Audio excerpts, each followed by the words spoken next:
One, two, three, four, yo, ada yang baru lagi nih, iya kan? Oke, di awal scene kali ini kita diperlihatkan kelanjutan yang menarik dari chapter kemarin, dimana sang ratu dari para duyung itu berkata, "Hei kalian, berani-beraninya membuat keributan di tempatku, dan kau Bek, buat apa kau bawa sekutu ke sini? Sebaiknya kalian semua pergi dari tempatku ini." Hah, sang ratu, akhirnya kau muncul juga, ucap Bek yang menantikannya. Sang ratu pun turun tangan, ucap Tan Sanzang dan juga Baji di sana. Wah, apa-apaan ini semua? Sang ratu langsung masuk ke mode seriusnya. Jika seperti ini terus, ini akan menguras tenaganya dengan pelan-pelan begitu saja, ucap para pengawal yang khawatir di sana. Wow, sepertinya ratu ini sangatlah berbahaya. Auranya begitu kuat dan sangat berbeda, ucap siluman laba-laba kepada Xintian. Jadi itu dia ratu di sini, ucap Medusa yang mulai merasakan aura yang sangat hebat di sana. Wah, ini sepertinya akan sangat merepotkan jika kita harus baku hantam dengan monster gila seperti ini, ucap Suzaku. Kalian semua waspadalah dengan tekanan air ini, ucap dewa kegelapan gendut itu. Hei sang ratu, aku kembali untuk menantangmu, ucap Bek. Aku sudah membawa semua pasukanku. Aku tak terima dengan aturanmu yang mengusir ras suku Bek di istana duyung ini. Kau tahu Bek, kenapa aku mengusir kalian? Itu karena kalian sangatlah barbar, kejam dan membuat onar di wilayahku. Jadi rasa-rasanya aku sebagai ratu sudah seharusnya menindak semua ini, bukan? Hah, jangan banyak bacot. Sang ratu, hari ini aku akan baku hantam denganmu dan membalaskan dendam semuanya. Baik, pikirkanlah kembali. Jika kau benar-benar bertarung denganku, kau bukanlah tandinganku. Terlebih lagi, aku sudah memberikan kalian hidup tenang di luar sana. Dan jika kau masih bersikeras menyalahkan kebaikanku padamu selama ini, maka kau akan menyesal. Rasakan ini, gelombang permata biru lautan. Dan boom, permata itu pun mengeluarkan cahaya biru dan tekanan air yang begitu berat, serta mencakup dengan jangkauan yang begitu luas. Kalian semua hati-hati, ratu itu sudah mengaktifkan permata birunya, ucap Bek di sana. Sial, permata itu benar-benar sangatlah gila. Tekanan air ini tiba-tiba menjadi tajam seperti ini. Bahkan aku sendiri sangat sulit bergerak, ucap Xintian. Medusa yang ada di sana pun mulai merasakan tekanan itu. Dan para duyung krocok-krocok pun mulai terpotong di sana dengan sendirinya karena tekanan yang sangat tajam ini. Semua kubu Xintian in the gang pun panik di sana karena tidak hanya itu, ratu saja perlahan-lahan mulai memakan para duyung yang berkhianat padanya. Sial, kekuatan permata biru itu memang terlalu gila, ucap Bek. Lihat, ratu benar-benar barbar, ucap Tan Sanzang dan Baji. Dia bahkan bisa memanipulasi air dan tekanan sesuka hatinya. Jujur saja, kita semua bahkan bukan lawannya di sini, ucap dewa bayangan gelap di sana.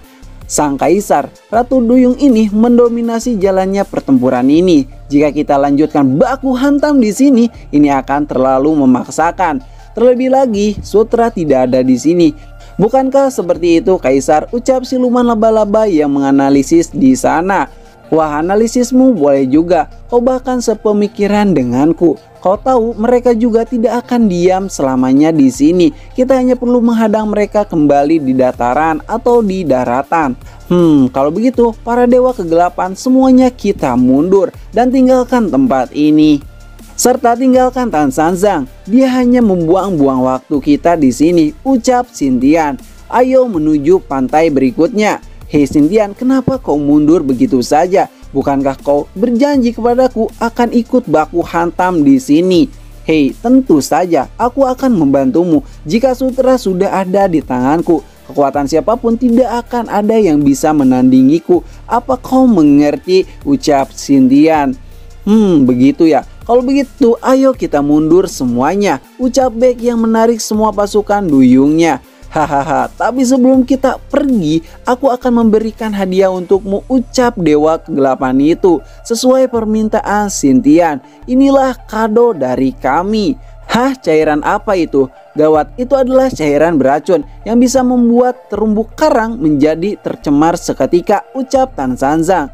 Hahaha, selamat tinggal kalian semua dan nikmatilah, ucap Xintian. Sampai berjumpa lagi, Tan Sanzang, ucap Medusa. Kalian semua cepat atasi racun-racun ini dan periksa apakah bisa dinetralisir ataukah tidak, ucap ratu itu.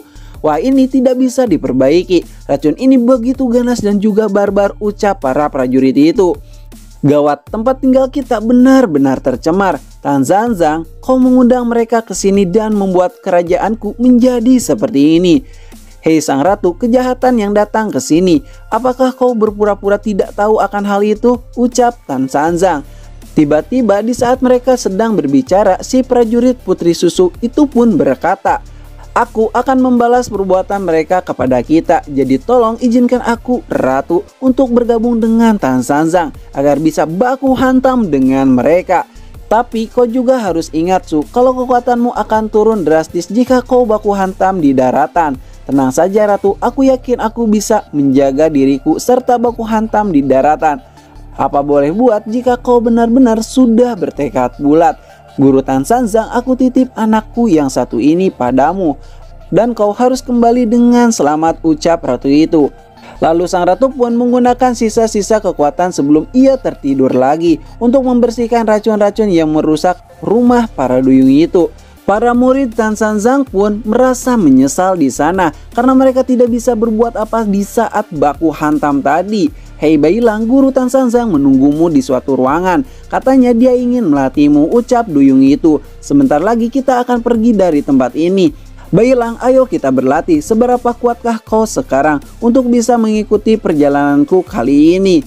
Bailang, kau harus kerahkan semua kekuatanmu padaku.